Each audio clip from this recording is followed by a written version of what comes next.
This week on the agenda, feeling the heat. Are Europe's recent record temperatures proof we're losing the battle against climate change?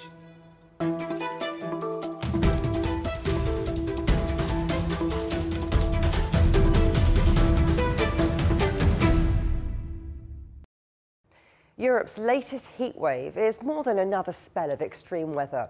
It's testing the world's climate ambitions.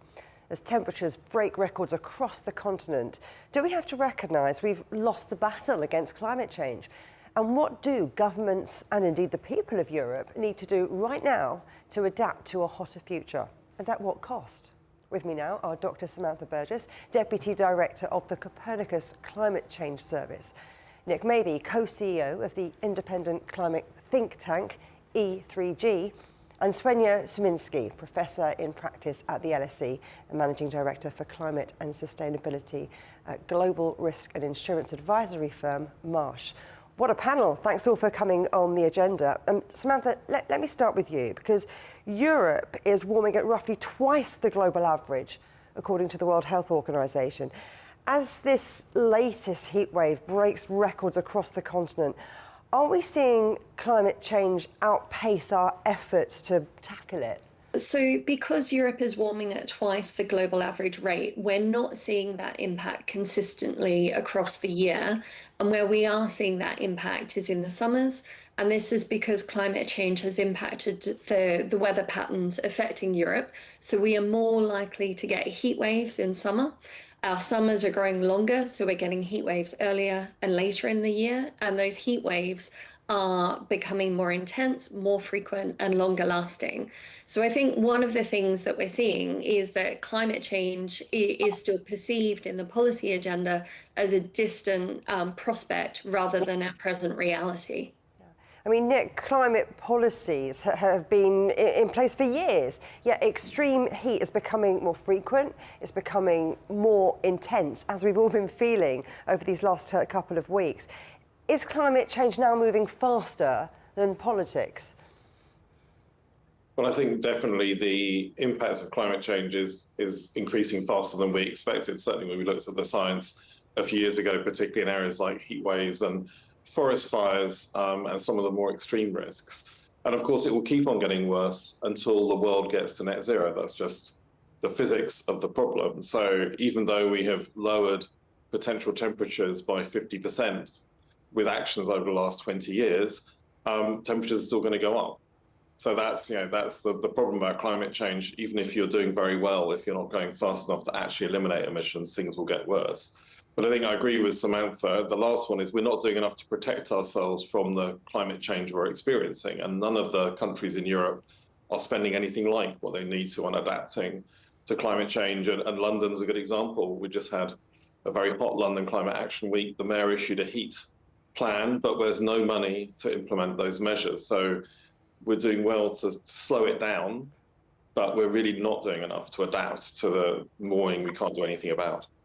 I mean, that's the thing, isn't it, Svenja? Because governments are focused on cutting emissions, but this summer's just really exposed just how vulnerable Europe still is. Do you think we have spent too much time, like Nick was saying, trying to prevent climate change and not doing enough to prepare for it?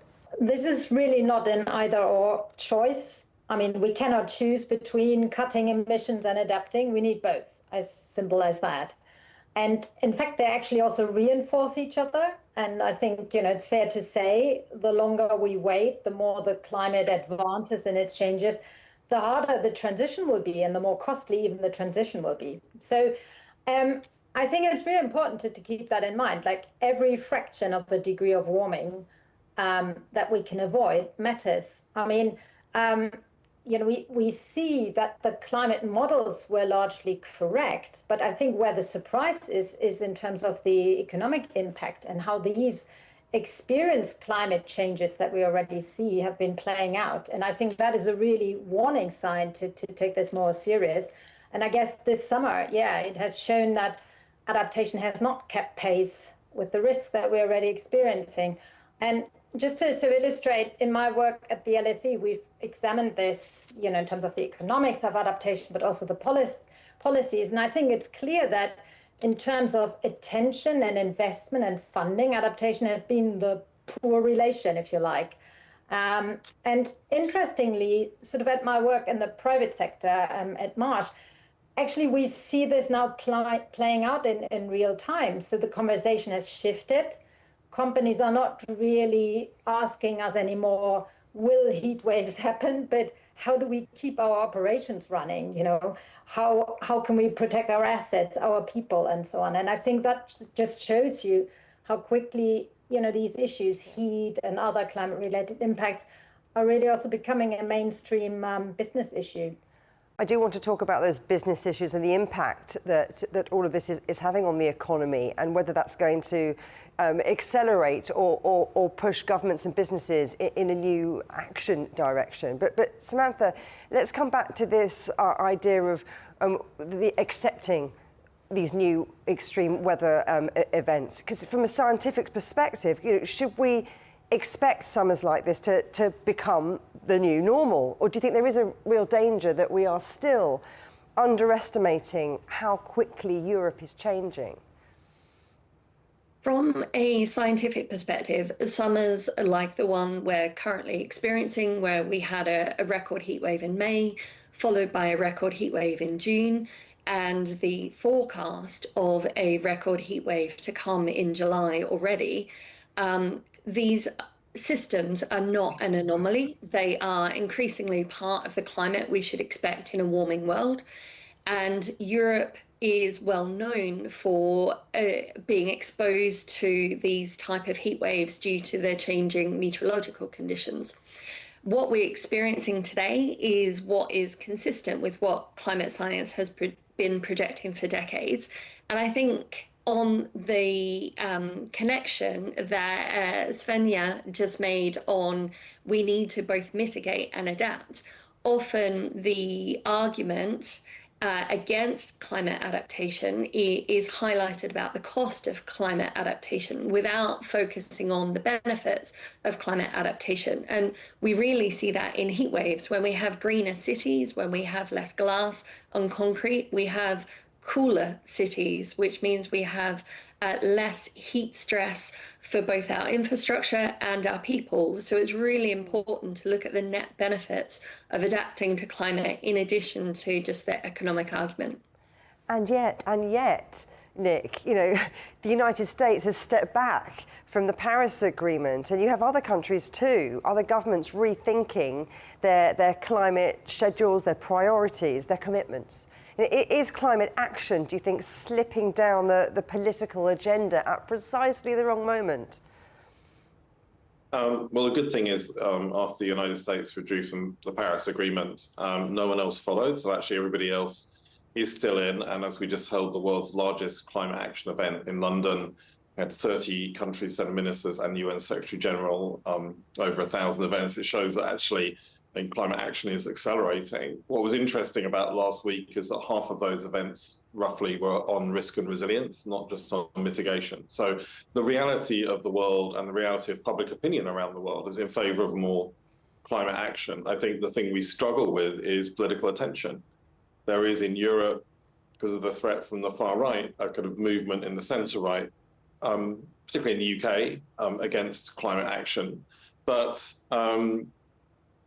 really what the public want to see is more action. That's a very resilient result across, but they don't think others are doing anything, and they don't think other people care as much as them. So actually, now's the time to bear down on the visibility of climate action.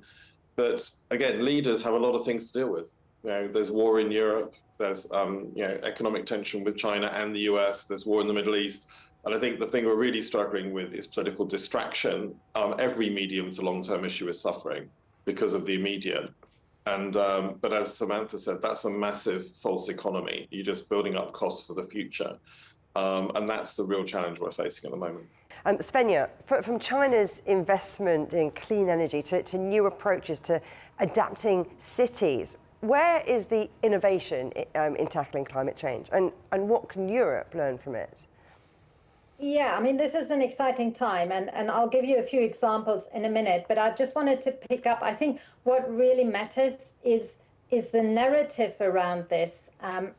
Net zero and reducing emissions is no longer just a climate story. It's really a story of, economic, energy security and resilience strategy. And I think we see governments sort of understanding that. I serve on the UK's Climate Change Committee, and yes, we have that vote on the carbon budget, which was very welcome. We also have very positive reception to the Well Adapted UK report that we published. So I think there is a growing recognition that it's a question of actually preparing our society and individuals, communities for today and for the future, and doing that in a smart way that enables growth and allows people to pursue what they enjoy and live a healthy life. I mean, it's as simple as that.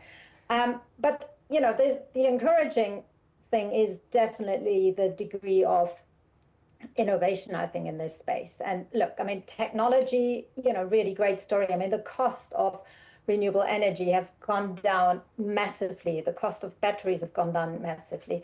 And we're seeing the same also with EVs. I mean, I think that is really then setting a trend. This becomes more affordable, cheaper. The economic case just becomes so strong for that on the energy side. I think what I'm really excited about are also these solutions where we call them the co-benefits, where we're integrating, let's say, resilience with the quest to reduce emissions. So, integrating solar energy with cooling. People assume air conditioning means more emissions, but, our analysis at the CCC shows that actually, if we're doing this smartly, if we're also taking advantage of passive cooling, we can really face this head on, utilizing solar energy. I mean, that's kind of the sun shines when it's hottest, that kind of narrative. And I think our assumptions are that by 2050, actually, the electricity needed for cooling will amount to less than 1% of the total demand, if we're doing this smartly, right? So I think that kind of then sets in scene, sort of a quest for innovation, for changing, how we design buildings, and technology helps with that, I think. The other point is really working with nature. And I find that really exciting. And I think there are really interesting lessons to be learned also from Chinese cities, for example, also across other parts of Asia. This idea of working with nature and treating that actually as infrastructure, like urban greening and shaded public spaces and, sponge cities. I mean, these are cool things that people genuinely also like to have in their neighborhood, right? And I think, just looking at some stats like mangroves, they are a carbon sink, but they can also take 75% of, coastal losses from storm surges. So, I think that's the mindset in a way that gives me also some hope that, there are lots of attractive solutions, but we need to implement them. Samantha, this heat wave has slowed trains, it's buckled roads, it's closed schools, and in Germany, disrupted rail services altogether. Have we simply built Europe for a different climate? Yes, absolutely. So, most European cities were built centuries ago, and the climate that we experience in 2026 is, very far removed from the climate that those buildings were built for. So we need to adapt our infrastructure, and the costs of adapting our infrastructure are much, much cheaper than the economic losses and the insurance costs from when we have extreme events and we need to mitigate against, excess mortality from heat waves or impacts of rail infrastructure being lost due to either heat or flooding. Supply chains are really critical. So it's really looking about security of our lifestyle. We've done a huge amount of effort investment in early warnings, and we saw that this over the last few weeks across Europe, the UK, France, Spain all had red warnings, and that was followed through in terms of the Network Rail infrastructure in the UK really had information out saying if it wasn't a urgent, travel, you should stay at home. Make sure you follow advice to keep your house cool, to look in on neighbours and loved ones who are more vulnerable. But we need to do a lot more. And the reality is these events are normally very well forecast, but we need the policy coherence to bring in the understanding of how many impacts this has and what we can do about it, because we can bring in anticipatory resilience and build this into the system design. So we're talking about resilience of infrastructure, of supply chain. Swenja, what about the resilience of Europe's energy systems? I'm thinking about during the heat wave when France reduced nuclear power generation because the river water was too warm to cool the reactors. So just as demand for electricity was surging. So what does it tell us about how resilient Europe's energy systems are? Well, it shows us what we need to do, and that this is a story of addressing failures from the past, because I think it is quite clear that the infrastructure that we have, not just in an energy context, but more generally, that was not built for the climate that we now experience. And, these spikes that we've seen with heat waves, I mean, that adds pressure. And we are now sensing that pressure going through supply chains, going through various sort of business activities. And I think that's really, a warning sign for us to actually, early warnings are good, right? And I think, yes, we've come a long way. But as we invest in transitioning our energy system, adaptation resilience needs to be front and center of that. I mean, we really need to make sure that whatever we build, whatever we put out there is designed to cope with a hotter climate or, flash floods or drought. I mean, water is a big challenge in this, particularly also it's not just the hotter water for the nuclear sector, but water is essential for a lot of the elements that we have in our energy system and other supply chains.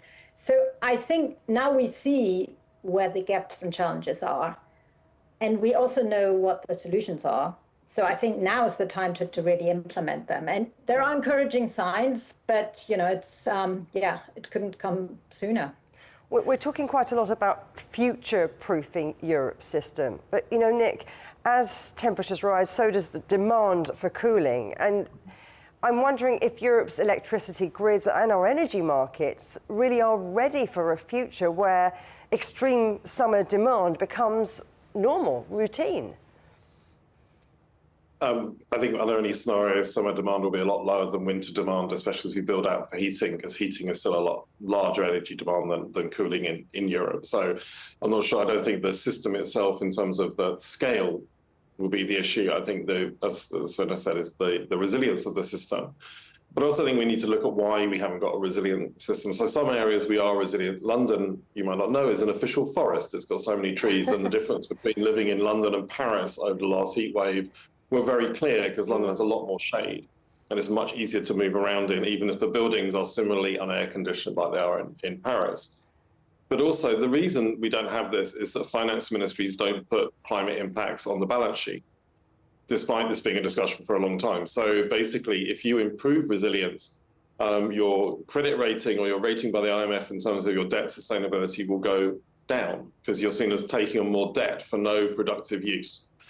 There is a debate on changing that, but at the moment, the UK spends money on flood defence from the central budgets, but apart from that, there's no central funding for anything, including for heat or for flash flooding, and councils don't have money to do that. The same happens across Europe. It's exactly the same across the rest of Europe.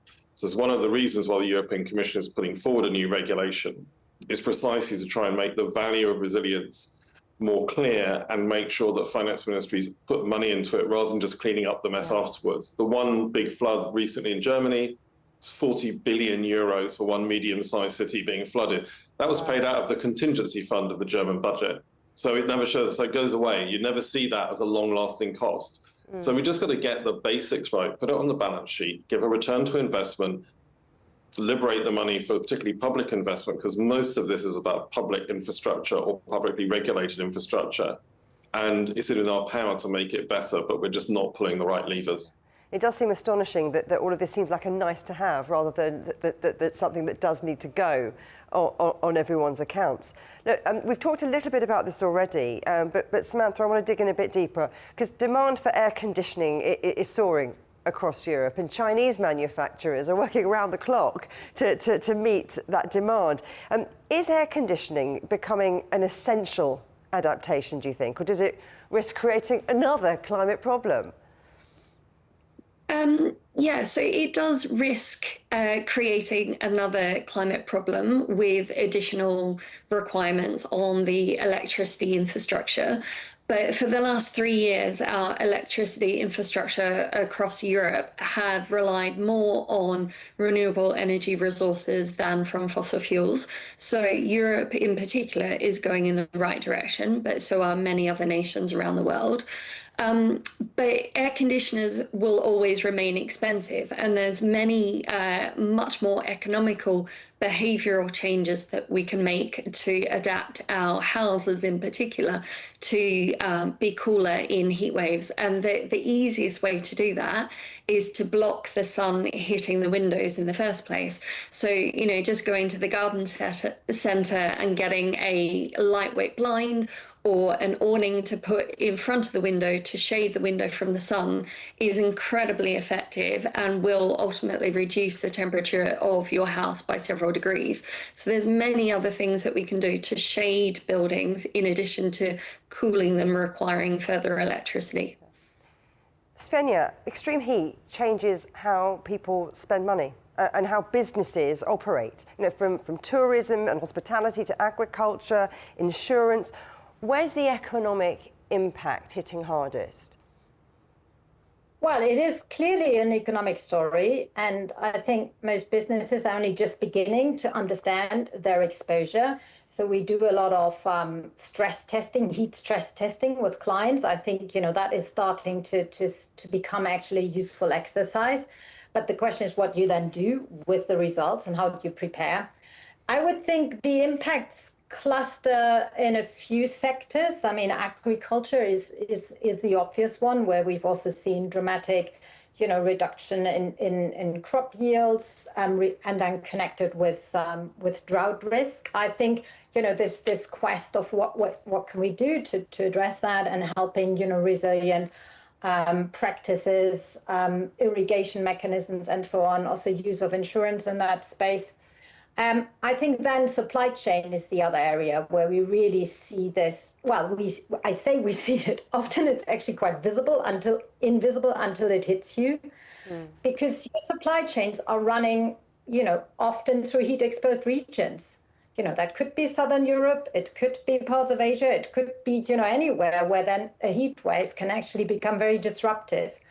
And I think, you know, that then ripples through. The other issue that actually is quite cross-cutting is labor productivity. I think it's actually perhaps the least discussed one, but it's economically, I think, potentially the largest impact. I mean, definitely if you look at outdoor work and safety concerns there, I think there are some estimates that, you know, an equivalent of 80 million full-time jobs could be lost globally by 2030 from heat stress, you know, in terms of working hours. I mean, that's a problem right now, and sort of, you know, quantifying, making people aware, and then working on solutions, changing working practices, for example. You know, that needs to happen now. Nick, would you agree with that? I mean, what are we missing here about where businesses are and what they need to do? I think it hits very differently. Obviously, tourism, you're already seeing tourism windows across Southern Europe change. Movement out from those regions. I think there's a real issue for Europe about this north-south impacts of climate change, because the south, particularly agriculture and tourism, in places already suffering demographic leakage into main urban centres. We're going to see a lot of movement, and that already looks like it's there, and it will show up in real estate. And we just did a big piece of work on real estate and climate for the G7, which shows, you know, if real estate values, which is around half of the wealth which is currently invested in the stock exchange, and your pension fund are affected chaotically by climate values because expensive real estate becomes less expensive, there could be real problems with financial stability. So there's always the first round effect, but actually the biggest impacts often come in the kind of second and third order changes rippling through the economic system and the financial system. And I think that's why governments need to get in front of this and actually have proactive plans. But often they're afraid that will open them up to calls for compensation. And that's, again, it's back to finance ministries not wanting to be liable for compensation. For example, fisheries in the UK, we've lost a huge amount of our cod stocks because they're very temperature sensitive fish and they swum north. And so the places the UK used to have quota in have no cod left. It's not overfishing, it's climate change. It was predictable 20 years ago when I worked in government on this policy, but the UK didn't put in a compensation scheme because the Treasury was afraid it would cost them too much money. Well, that's interesting, isn't it, about cod? That changes a lot. Samantha, if this summer has exposed Europe's vulnerabilities, what should governments do now, before next summer? Not by 2050. What should they do by next summer to protect people, infrastructure and the economy? If I had to choose one priority, it would be implementing comprehensive heat health action plans across Europe before next summer. Heat is already the deadliest weather-related hazard in Europe, and the WHO has estimated over the last 3 to 4 summers, over 200,000 people across Europe have died of heat-related causes. And we know that early warnings, targeted outreach to vulnerable populations, cooling centres and adapted work practices and coordinated emergency responses can save lives immediately. And the reason why I focus on this compared with some other adaptation measures, such as redesigning buildings or upgrading infrastructure, that can take years or decades, but heat health action plans can be strengthened very quickly. We know what the risks are. We know which communities are most vulnerable. The challenge is making sure the forecasts, the health services, the local authorities and citizens are prepared to act on that information. Samantha Burgess, Nick Mabey and Swenja Surminski, thank you all very much indeed. Thank you. You can watch every episode of The Agenda in full on CGTN Europe's YouTube channel. And for exclusive extra content from me, my guests and the rest of the team, don't forget to check out The Agenda Show on TikTok. Coming up on a future agenda, artificial intelligence in the real world. We'll consider the future of physical AI. But for now, from me, Juliet Mann, and from all the Agenda team here in London, goodbye.